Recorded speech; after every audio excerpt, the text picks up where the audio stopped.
नमस्कार, गुरु मंत्र में आप सभी का बहुत स्वागत है। मैं हूं आपके साथ सरगम पंत और आज हमारे साथ हैं देश के सबसे बड़े गुरु astro scientist GD Vashishtha ji. आपका बहुत बहुत स्वागत है गुरुदेव। खुशियां सदा सुख। कर्मण्यवाधिकारस्ते मा फलेषु कदाचन। गीता में लिखा गया है कि कर्म ही सबसे श्रेष्ठ है। कर्म करते जाओ और फल की इच्छा ना करो। हर धर्म ग्रंथ में इसकी व्याख्या की गई है कि कर्म ही पूजा है, लेकिन कुछ लोग कहते हैं कि कर्म तो भाग्य रेखा में लिखा होता है। तो आज हम बस यही जानने की कोशिश करेंगे कि अगर सब हमारी भाग्य में लिखा गया है तो क्या कर्म करने का फायदा है? क्या वाकई में कर्म पूजा है? इसके पीछे क्या राज है? लेकिन शो की शुरुआत करें उससे पहले आप सभी को याद दिला दूं कि फेसबुक पर गुरुवंश पेज को लाइक कीजिए। वहां आप गुरुदेव से अपने सवाल भी कर सकते हैं, या फिर टीवी स्क्रीन पर इस वक्त जो ईमेल आईडी फ्लैश हो रहा है यानी कि www.gurumantra@itv.com, इस पर आप हमें मेल कर सकते हैं और इसके जरिए आपको हमारे शो पर कॉलर बनने का भी मौका मिलेगा। और अगर आप गुरुदेव से मिलना चाहते हैं तो इसके लिए अभी फोन उठाएं और टीवी स्क्रीन पर फ्लैश हो रहे नंबर पर हमें कॉल करें। इससे ज्यादा तरीके आपको और कहां मिलेंगे। गुरुदेव, आज हम बात कर रहे हैं कर्म ही पूजा है। तो अगर कर्म ही पूजा है, पूजा ही कर्म है, तो फिर भगवान और कर्म के बीच में क्या अंतर है? वो तो एक ही हो गया। बेटा, कर्म और भाग्य ये एक ही गाड़ी के दो पहिए हैं। अगर एक इंसान को हम एक गाड़ी मान लें तो उसको चलाने के वाले दो ही पहिए होते हैं, एक कर्म है और दूसरा भाग्य है। ठीक है, एक पहिए। दूसरा भगवान। जब भी कभी हमारे किसी दुख में कोई भी काम आता है तो हम उसे बोलते हैं कि तू हमारी जिंदगी में भगवान बन के आया है। पुराने समय के कि जितने भी लोग थे वो जहां भी काम किया करते थे, जिसके साथ भी मिलकर के काम किया करते थे, बेटा वो उसे भगवान के तुल्य ही माना करते थे। उसका कारण ये है कि धरती पे प्रत्यक्ष रूप से सामने आकर के परमात्मा वरदान नहीं देते बेटा, और परमात्मा अगर स्वयं प्रत्यक्ष रूप से सामने आकर के वरदान नहीं देते और हमारी झोली नहीं भरते तो वो जिनको भेजते हैं, कहते हैं ना, दर से कोई खाली नहीं जाना चाहिए, पता नहीं कौन किस रूप पे आ जाए। ठीक है, तो इसी तरह से हमारे जीवन के अंदर भी बेटा जो लोग हमें रास्ता दिखाते हैं, जो लोग हमारे को काम के बारे में कुछ समझाते हैं, बताते हैं, करवाते हैं, उनसे बड़ा भगवान इस धरती के ऊपर ढूंढने से मिलेगा कहां? ये बात सत्य है। और जो भी इंसान अपने कर्म को अपने भगवान के साथ यानी कि काम देने वाले के साथ जोड़ के उसका अच्छा और बुरा सोच करके, अपने काम का अच्छा और बुरा सोच करके और निर्विघ्न काम करता चला जाता है बेटा, वहां पर आप कर्म कह लो या भगवान कह लो, बात एक ही आती है। आपका कर्म ही भगवान बनता है। और जब आपका कर्म ही भगवान है तो बेटा भगवान तो इसे बोलना ही पड़ेगा। ठीक है, और इसीलिए जो इंसान भगवान की तुलना में अपने कर्म को रखता है, अपने काम को रखता है, वो जिंदगी में कभी खाली नहीं हो सकता। उसके ऊपर प्रभु की कृपा सदा ही बनी रहती है और वो इंसान जिंदगी के अंदर काम करते हुए, अपने परिवार का अच्छा लालन पोषण करते हुए, समाज के अंदर इज्जत कमाते हुए बहुत ही सफल जिंदगी गुजारता है। तो इसीलिए आज के साइंटिस्ट भी जो बोलते, क्या बोलते, कहते भगवान कुछ नहीं है, काम करो। बात तो वही है। बात यही है कि जिस इंसान ने अपने कर्म को भगवान मान लिया तो बेटा अब वो उसे कर्म कहे या भगवान, बात तो एक ही है, सिर्फ शब्दों का फेर ही तो है। लेकिन अगर अंतर आत्मा के रूप में देखा जाए, जो इंसान हम्बल होगा, जो इंसान के अंदर घमंड नहीं आएगा, जो इंसान का दिमाग अपनी कमाई को या अपने काम को देख करके मन में नहीं जाएगा, बेटा वो ज्यादा अच्छा इंसान होता है। और इसीलिए हमारे ऋषि मुनियों ने ये भगवान की खोज करी। एक तरह की आप यही कह सकते हो, हम कहते हैं कि भगवान ने बनाई जिंदगी, लेकिन एक तरह की शब्द की खोज करी ताकि ये जिसके भी दिमाग में और दिल में बैठता है भगवान शब्द, वहां पर उसको अपने सारे कर्म याद रखने पड़ते हैं कि मुझे क्या करना चाहिए और क्या नहीं करना चाहिए। और उसके अंदर मेन चीज हमें हर रोज सिखाई क्या गई है आज तक कि काम, क्रोध, मोह, लोभ, अहंकार, इससे दूर रहो। ठीक है, तो अपना काम करते हुए भी अगर आप अहंकार से दूर रहते हो और काम को भगवान बोलते हो तो बेटा आप कामयाब और एक अच्छे इंसान हो। लेकिन अगर काम काज करते हुए थोड़ी सक्सेस पाके अगर आप में घमंड चढ़ गया और आपने कहा कि नहीं भगवान वान कुछ नहीं होता, जो होता है काम होता है, तो बेटा वहां आपके गिरने का समय भी आ सकता है, क्योंकि घमंड तो रावण का भी नहीं बचा बेटा। हम तो आम इंसान हैं, तो इसीलिए कर्म को भगवान बोलना, अपने काम को भगवान बोलना बहुत जरूरी है कि आपकी बुद्धि, आपका तन, आपका मन हमेशा ही एक ऐसे मोड में रहे जहां पर कि दूसरों को सुख देने वाला मोड हो। आपकी जुबान ऐसी रहे कि जो दूसरे को तिरस्कृत न करती हो, तो बेटा आप जिंदगी में ज्यादा कामयाब होंगे। कहीं काम का घमंड सर पे चढ़ गया तो ये भगवान दूर होते फिर देर नहीं लगाते। गुरुदेव, आपसे बातचीत का सिलसिला जारी रखेंगे। कई और सवाल है मेरे मन में, पर इस वक्त दीपांशु आहूजा हमारे साथ जुड़ गए हैं दिल्ली से।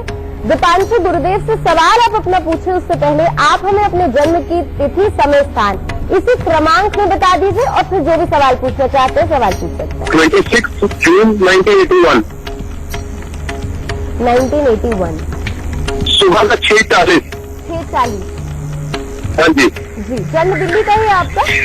हाँ जी हाँ जी। जी, क्या सवाल पूछना चाहते हैं दीपांशु जी आप? गुरु जी, मैं फाइनेंशियली बहुत टाइट हूँ, वक्त से ज्यादा टाइट हूँ सर। तो कर्जा चढ़ता जा रहा है, हालत तो ज्यादा ही खराब होती जा रही है डे बाय डे। बेटा तुम्हारी कुंडली के अंदर जो अभी महादशा चल रही है, इसके अंदर ये कहा जाता है कि तुम जितने सीधे, साफ और सात्विक होकर के चलोगे, तुम्हें जिंदगी के अंदर उतनी ही तरक्की और अच्छापन मिल जाएगा और मेहनत का पूरा फल मिलेगा। लेकिन ये शुक्र राहु है, कहते पत्नी के सुख, अपना स्वास्थ्य और रुपया पैसा तीनों का धुआं निकालता है। और इस योग के अंदर अगर कोई छोटा मोटा ऐप भी हो और इंसान थोड़ी सी इरिटेशन लेवल वो ज्यादा बढ़ा करके रखे, तो कामयाबी उससे कोसों दूर जाती है। और इसीलिए ये कहा गया है कि जितने सात्विक रहोगे उतनी अच्छी तरक्की पाओगे। दूसरी बात बेटा, तुम्हारी कुंडली के अंदर बृहस्पति और शनि, ये योग एक ऐसा ही जगह पे बैठा हुआ है जो इंसान को धन से लगभग खाली ही रखता है। और जब भी तुम्हारे यहाँ मकान बनेगा या कोई भी टॉयलेट, बाथरूम, गेट, सीढ़ियां, छत या फर्श कुछ भी रिपेयर करोगे, उसके बाद ये खास तौर पे पैसे की कमी के योग देता है। और तीसरा एक और योग कि कर्म स्थान पे बैठे ही केतु देव है। बेटा तुम्हारे बेटे कितने हैं? अभी कोई बच्चा नहीं है, शादी कोई अभी 1-1.5 साल हुआ है। मैं तभी तुम्हें कह रहा हूँ, क्योंकि जब तक ऐसे इंसान के बेटा नहीं होता बेटा, तब तक जिंदगी की एक तरह की शुरुआत ही नहीं होती कमाई के मामले में ठीक से। और अगर कहीं 2 बेटे हो जाए तो जिंदगी के अंदर तरक्की बहुत ही अच्छी मिलती। और जब तक बेटा नहीं होता तब तक, जब तुम अगर कुत्ता अपने घर पे नहीं पालते तब तक बेटा कमाई के योग ये कमजोर रहे। एक तो इस चीज का ख्याल रखना है। दूसरा, घर में कभी भी टॉयलेट, बाथरूम, गेट, सीढ़ी, छत या फर्श बिना उपाय किए कभी मत बना। एक ये। लेकिन अभी के लिए मैं तुम्हें उपाय दे सकता हूं। वो क्या करना है, 43 दिन लगातार एक तांबे का चकोर टुकड़ा लेकर के उसे जमीन के अंदर दबा दो। दूसरा, कोशिश करो कि अपने बनने संवरने के ऊपर तुमने ज्यादा ध्यान नहीं देना। अगर ये आदत पड़ गई तो वैसे ही मामले खराब हो जाएंगे, सोच ही भटक जाती है। ठीक है। तीसरा, 43 दिन लगातार दूध में मक्खन, जो घर पे निकला सफेद वाला मक्खन होता है, ये मंदिर के अंदर दो। और हर शनिवार को तवा, चिमटा या अंगीठी, इनमें से कोई एक चीज लेकर के दान देनी शुरू करो। मात्र इतना सा करो बेटा, परमात्मा की दया से खूब कृपा होगी। पत्नी सुख, रुपए पैसे का सुख और स्वास्थ्य का सुख सब बहुत अच्छा रहेगा। लेकिन अगर पत्नी बीमार हो तो एक चांदी की चूड़ी में लाल रंग का मीना लगवा के वो भी उसको धारण करवा देना। तो इन उपायों को करो, ये दुख दूर हो जाएगा। खुश रहेगा। गुरुदेव, संत कबीर ने कहा है कि अगर एक व्यक्ति रुक ही नहीं करेगा स्टेशन का तो उसे ट्रेन तो जीवन भर मिल ही नहीं सकती। पर इंसान तो इंसान होता है। कभी कभी परिस्थितियां ऐसी आ जाती है गुरुदेव, इंसान बहुत मेहनत कर रहा है पर उसको कामयाबी नहीं मिल रही है, तो फिर वो कहता है ये सब लिखा होता है, ये सब नसीब का खेल है, मेहनत से कुछ नहीं होता, कर्म से कुछ नहीं होता। पर आप इसे कितना सही मानते हैं? बेटा मैं इतना इसको समझता हूँ। अब कबीर जी ने ये तो बोल दिया कि अगर स्टेशन का रुख ही नहीं करेगा तो ट्रेन कैसे मिलेगी। लेकिन बात ये है कि हमें ये भी तो देखना पड़ेगा कि वाकई उस स्टेशन के ऊपर ट्रेन आती भी है कि नहीं। ये दूसरी तरफ है, ये नसीब वाली साइड पे दूसरा नजरिया, ठीक है ना, ये चीज है। अब बात ये है कि कर्म और भाग्य दोनों नसीब के दो पहिए हैं, मैं ये बोलता हूं। इनमें से एक भी पंचर हो तो इंसान की जिंदगी कुछ नहीं रह जाती। अगर मान लो इंसान बहुत कर्म करता है तो बेटा एक बात सुन, एक मजदूर से ज्यादा कर्म करता कौन है? एक रिक्शे से खींचने वाले से ज्यादा कर्म कौन करता है? एक नीचे से लेकर के 12वीं 15वीं मंजिल तक जो सामान ढोते हैं उनसे ज्यादा कर्म कौन करता है? बात कर्म की नहीं, बात क्या है कि आपके नसीब में लिखा क्या है। तो हमारे पास ज्यादातर लोग ऐसे आते हैं जो आकर के कहते हैं कि हम मेहनत बहुत करते हैं लेकिन उतना मिलता नहीं। तो वो मिलता क्यों नहीं? सही मायने में जिस क्षेत्र में उनको मेहनत करनी चाहिए, उनके भाग्य में जो क्षेत्र लिखा हुआ है वो उस क्षेत्र के बारे में जानते ही नहीं। तो हालातवश, जैसे किसी बच्चे ने अपने चाचा को वर्दी पहने हुए देखा तो वो बचपन से कहना शुरू कर देता मैं भी आर्मी मैन बनूंगा। ठीक है, आसपास का माहौल डॉक्टरों का है, अगर मान लो माता पिता में से कोई है तो बच्चा कहने लगता है मैं डॉक्टर बनूंगा। इंजीनियर से आप पूछ लो, वो कहता है मैं इंजीनियर बनूंगा। लेकिन बेटा बात तुम ठीक कह रहे हो, ये तुम अपने मन की मंशा बता रहे हो कि उनको क्या होना चाहिए, लेकिन ये तो देखो बच्चे की कुंडली में क्या लिखा है। अगर बच्चे की कुंडली के अंदर जिस तरफ की इंडिकेट करती है बेटा, अगर उस क्षेत्र के अंदर उसको डाल दिया जाए, समझे, तो मतलब ही नहीं कि कर्म साथ ना हो। फिर तो ये कई लोग कर्म कर करके थक जाते हैं और उनके हारने का ये कारण बनता है। लेकिन अगर आप कुंडली में ये विवेचन करवा लेते हैं और वाकई में किसी अच्छे इंसान से ये विवेचन करवा लेते हो कि आपको सही मायने में जाना कहां चाहिए, कर्म क्या करना चाहिए, तो फिर देखिए ये कर्म और भाग्य दोनों साथ देंगे। आप स्टेशन की तरफ जाएंगे, ट्रेन सामने ही मिलेगी। ठीक है, और अगर कहीं आप इस अंधेरी गली में भटकना शुरू कर दिया तो बेटा आपको पता ही नहीं रहेगा कि आपके नाम की जो ट्रेन आनी है वो किस स्टेशन पे आनी है। तो बेटा फिर हो सकता है कि ये ट्रेन पकड़ने में ही समय लग जाता है। ठीक है, तो इसीलिए बेटा कर्म बेहद जरूरी है, लेकिन भाग्य भी साथ होना बेहद जरूरी है। तो बातचीत का सिलसिला जारी रहेगा, पर इस वक्त हमारे साथ नवीन जुड़े हुए हैं पंजाब से। नवीन जी, गुरुदेव से सवाल आप अपना पूछे, जो भी कुछ भी कठिनाई है आपके जीवन में। उससे पहले आप हमें अपने जन्म की तिथि, समय, स्थान बता दीजिए, और फिर सवाल पूछ सकते हैं आप। ओके, मेरी जन्म की तिथि है 18 नवंबर 1971, 9:40 रात को। कहाँ का जन्म है? फगवाड़ा, पंजाब, फगवाड़ा। जी जी, अब आप सवाल पूछ सकते हैं। क्या पूछना चाहते हैं आप नवीन जी? सर मैं ये पूछना चाहता हूँ, 2007 से मेरी तबीयत ठीक नहीं चल रही है, डिप्रेशन में चल रहा हूँ मैं 2007 से। बेटा तुम्हारी जो जन्म कुंडली के अंदर है, तुम पे शुक्र की महादशा चल रही है और उसमें काम कर रहे हैं बुध। और बुध इस तरह के हालात के अंदर बैठे हैं, तुम्हारे 12वें स्थान के ऊपर बुध की राशि आती है, और जिसका भी 12वें स्थान का बुध का संबंध बनता है वो डिप्रेशन में भी जाता है, उसके कामकाज भी नीचे गिरते हैं, वो समझदार कितना भी हो उसके पास से गलतियां होती हैं। और लगन में बैठे हुए केतु अच्छापन तुम्हें दे रहे हैं, लेकिन बेटा इनका टकराव मंगल के साथ में जो गुस्से की मात्रा को बढ़ाता है, और जब भी खुशी घर में आती है कोई ना कोई ये बुरी खबर भी देता है, इसका ये भी कारण। और पंचायत बैठी हुई है, सब कुछ अच्छा, लेकिन जब तक इस बुध का इलाज नहीं होता तब तक के लिए तुम्हारे लिए खराबी के हालात। और वो करना क्या है?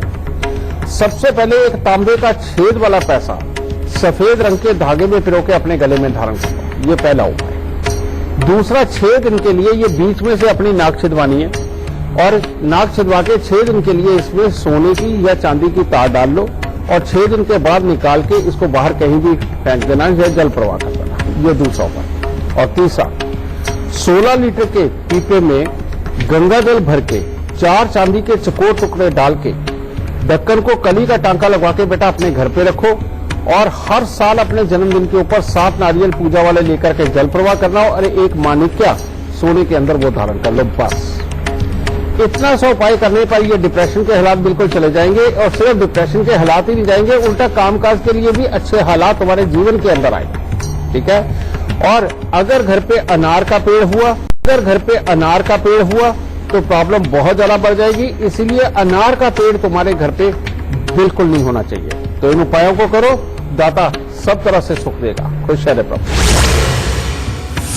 गुरुदेव, ऊपरी तौर पर तो हम सभी ये समझते हैं कि कर्म ही पूजा है। हम कहते हैं ठीक है, हम मेहनत करेंगे, लेकिन असल मायने में अगर बात की जाए, आखिर वो कौन से लोग होते हैं जो अपने इस भगवान यानी काम को असल मायने में प्राप्त करते हैं? बेटा, आपने देखा होगा कि एक ही कॉलेज, एक ही क्लास के अंदर बच्चे पढ़ते हैं, ठीक है।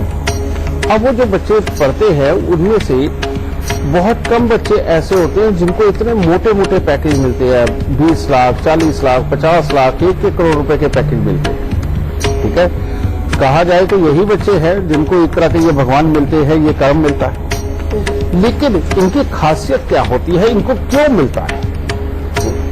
इनकी खासियत होती है कि कोई भी हालात हो, किसी भी तरह के हालात हो, इनको हार मानना नहीं आता। हो सकता है ये शारीरिक रूप से इतने सक्षम ना हो कि किसी का बाहों से मुकाबला कर सके, लेकिन ये दिमाग के इतने स्ट्रांग होते हैं कि किसी भी हालात से ये मुकाबला करते हैं। इनको जो भी अटपटी सिचुएशन मिलती है, ये एक बार उसके बारे में सोचते हैं कि हाँ, हम अटपटी सिचुएशन में फंस गए। उसके बाद में ये सिचुएशन के बारे में नहीं सोचते, ये सिर्फ उसके सोल्यूशन के बारे में सोचते हैं कि इस सिचुएशन में से निकला कैसे जाए, ठीक है। वो उसी का जोड़ तोड़ करते हैं। इनकी बुद्धि हमेशा आगे चलती है, एक जगह ठहरती है, ठीक है। और जो भी इंसान अपने माहौल की शिकायत नहीं करता, जो भी इंसान वहां पर जिस तरह के भी काम करने वाले हो उनके साथ अच्छा सामंजस्य बना करके चलता है, और जो भी इंसान हमेशा आगे की सोच के चलता है कि इस कर्म का रिजल्ट क्या निकलेगा, बेटा वही लोग कामयाब, समझे। एक अच्छे दिमाग को ही काम चुनता है, समझे।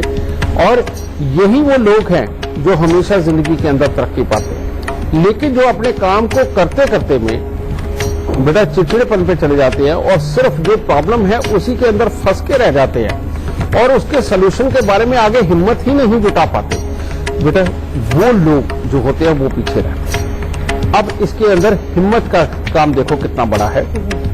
हिम्मत का काम क्या है? जो भी वर्कर काम करते हुए ये देखेगा कि इस काम के अंदर कहीं कुछ कमी है और इसका रिजल्ट खराब हो सकता है, ठीक है, वो जाके डायरेक्टली अपने सबसे सीनियर को या अपने मालिक को सीधा जाके अगर रिपोर्ट कर देता है कि नहीं देखिए इसके अंदर ये कमी है और ये प्रॉब्लम होगी और इसका ये रिजल्ट खराब हो सकता है, इसे कहते हैं हिम्मत। एक्चुअली में वो हिम्मत नहीं होती, वो उसका अच्छा नसीब होता है जो उसे ये प्रेरित कर रहा है कि ये बात वहां तक पहुंचा और तो देखियो कैसे इस तरह जीवन बनता है। और वाकई में वो मालिक की नजर में या अपने सीनियर की नजर में चढ़ जाता है कि ये आदमी एक अच्छी सोच रखता है और ये इसने अच्छा एनालाइज करके बताया और हमारा नुकसान होने से बचाया। इसके विपरीत जो भी इंसान डरपोक होता है, जो मालिक का या अपने अफसर का दिया हुआ सिर्फ काम कर जाता है, ये रिजल्ट सोचे बिना कि इसका एंड क्या होगा, समझे। और अगर उसको ये नजर भी आए कि इसमें नुकसान है और वो कहने की हिम्मत नहीं कर पाया, बेटा समझ लो उसका भगवान उससे रूठा हुआ है। वो काम बेशक मालिक ने दिया, अफसर ने दिया, लेकिन काम होने के बाद में उसका रिजल्ट उस वर्कर को ही भोगना पड़ता है, समझे। तो इस तरह से बेटा नसीब साथ देता है। और अब इनके अंदर फर्क क्या होता है? जिसके भी सूर्य, मंगल, चंद्र, बृहस्पति अच्छे हैं उनमें ये हिम्मत होती है, सोचने समझने की शक्ति होती है और वो किन शब्दों के अंदर बात पहुंचानी है रिजल्ट की, बेटा ये उनको कुदरती तौर पे विरासत में मिला होता है। और जिनका ये सूर्य, चंद्र, मंगल और बृहस्पति खराब अवस्था के अंदर होते हैं, बेटा वो हिम्मत ही नहीं कर पाते कि वो अपने जाके सीनियर से कुछ बोल सके, कह सके, वो डरते हैं, समझे। बस उनका वो जो डर होता है ना, रियलिटी में वही बदकिस्मती होती है और उसी बदकिस्मती के कारण इंसान अपने इस भगवान से दूर होता चला जाता है।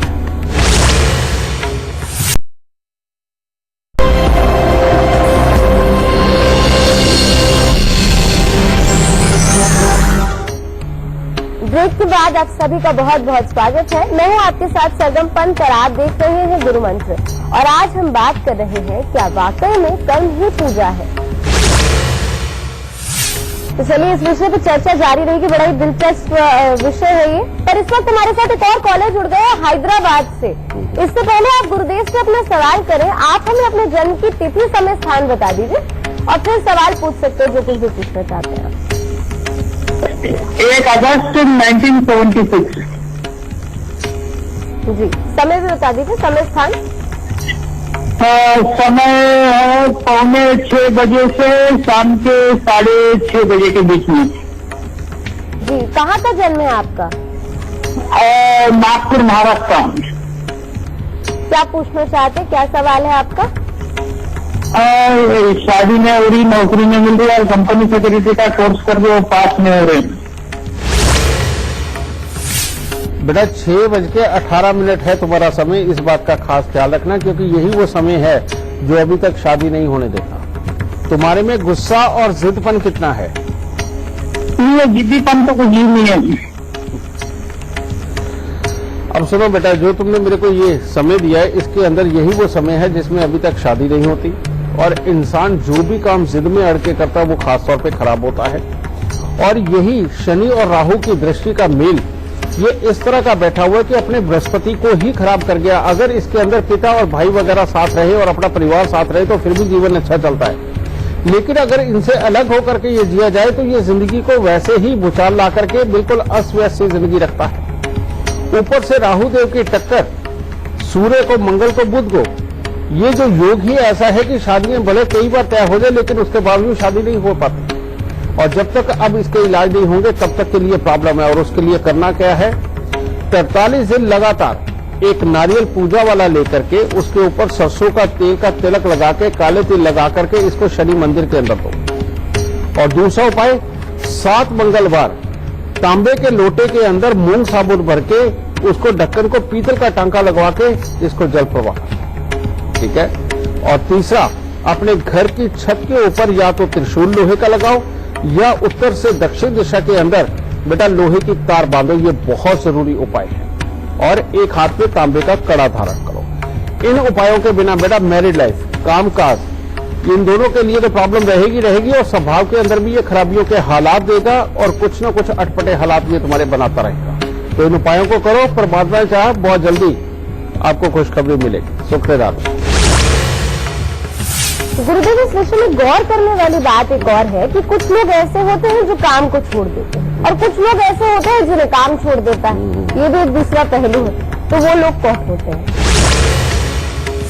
वो लोग होते हैं बेटा जिनके अंदर हर वक्त इरिटेशन बनी रहती है, जो हमेशा माहौल को ही जिम्मेवार ठहराते। तुमने देखा होगा बहुत सारे बच्चे ऐसे होते हैं जो हमेशा घर पे आके अपने टीचर की शिकायत लगाते हैं। घर पे आते ही उन्होंने क्लासमेट की शिकायतें लगानी होती है। उनको जब पढ़ने के लिए कहा जाता है तो उनका बहाना क्या होता है कि मेरे को टी शर्ट चुभ रही है, मैं जिस कुर्सी पे बैठा हूं वो अनकंफर्टेबल है, मेरे ये सामने ये पड़ा हुआ है डेस्क पे तो ये मेरे को इरिटेट कर रहा है।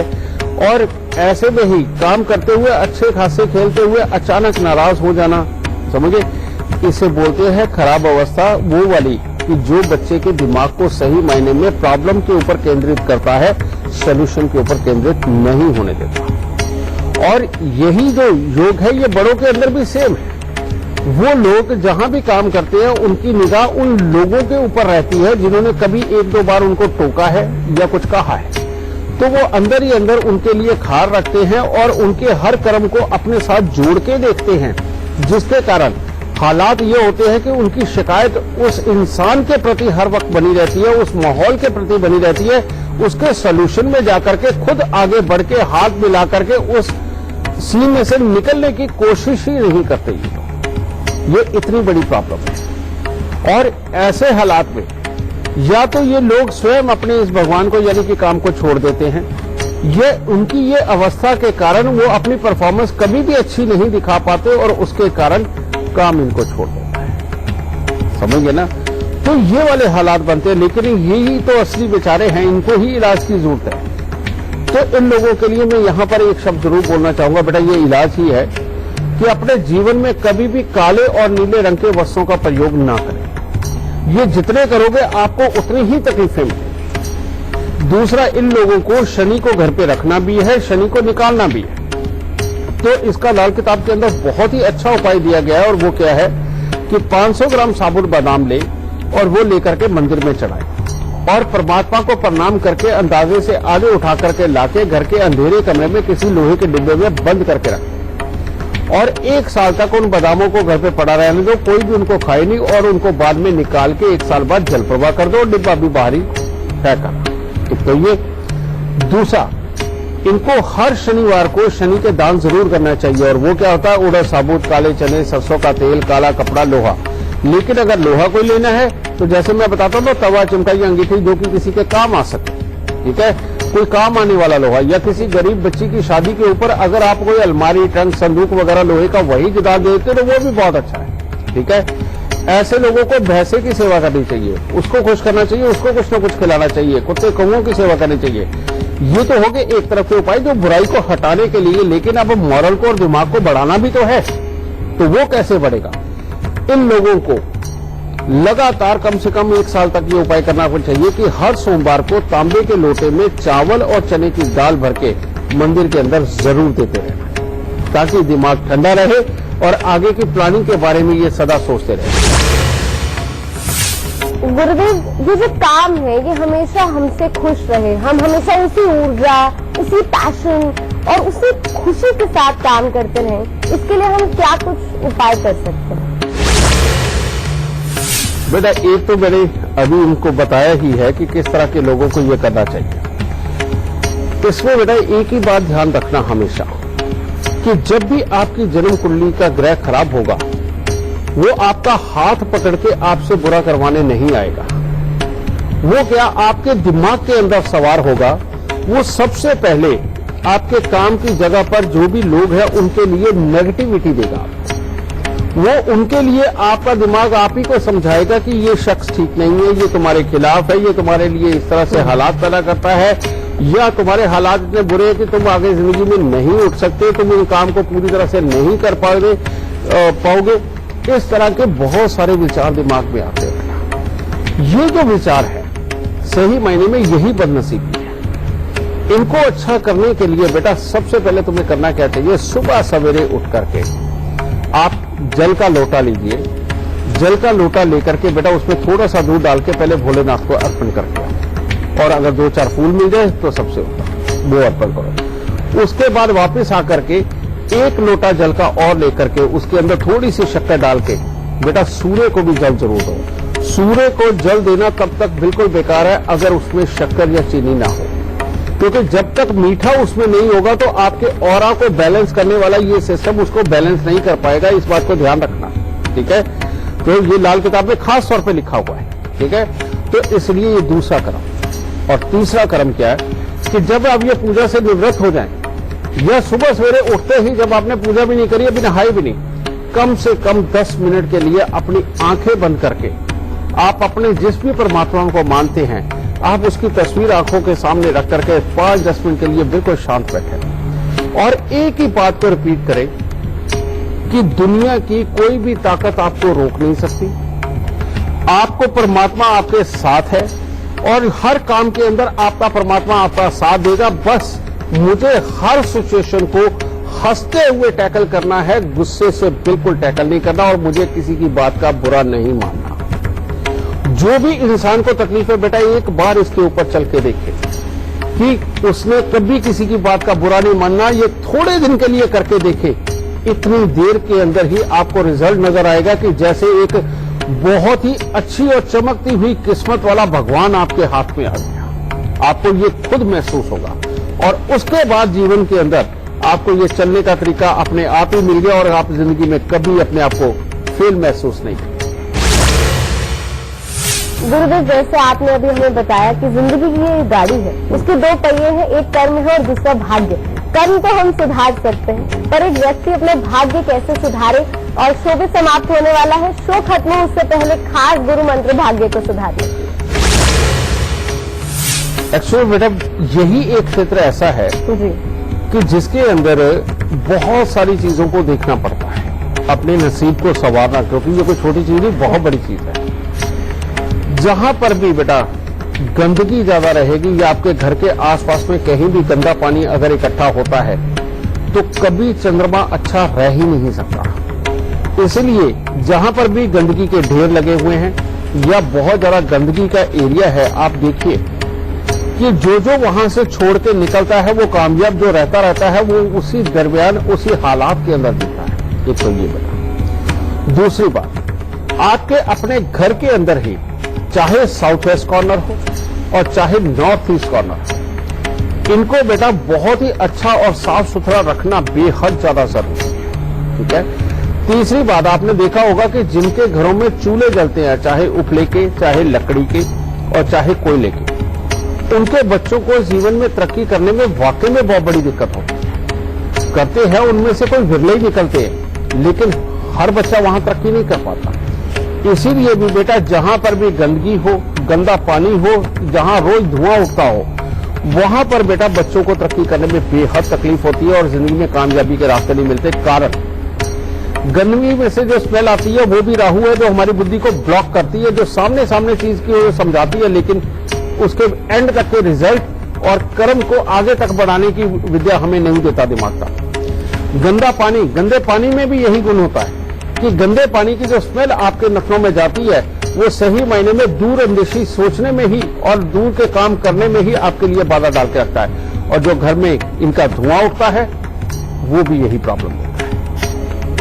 अगर आपके घर में मान लो चूल्हा जलाना ही है तो आपके सोने वाले कमरों से वो बहुत दूर होना चाहिए। इस चीज का खास ध्यान रखना। मैं उनको रोकने को नहीं कह रहा, लेकिन वो सोने वाले कमरों से दूर होना चाहिए, इसका भी खास ध्यान रखना है।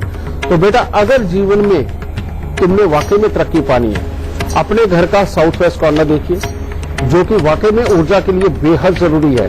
बेटा वहां पर किसी भी प्रकार का कबाड़ ना हो। अपने घर का नॉर्थ ईस्ट देखिए, जो एक अच्छा ज्ञान और सहजता देगा तुम्हें। बेटा वहां पर किसी भी तरह का कबाड़ ना हो, बल्कि नॉर्थ ईस्ट के अंदर 2-4 बटके पानी के भर के रखो हर वक्त, जिनको आप इस्तेमाल भी कर सको।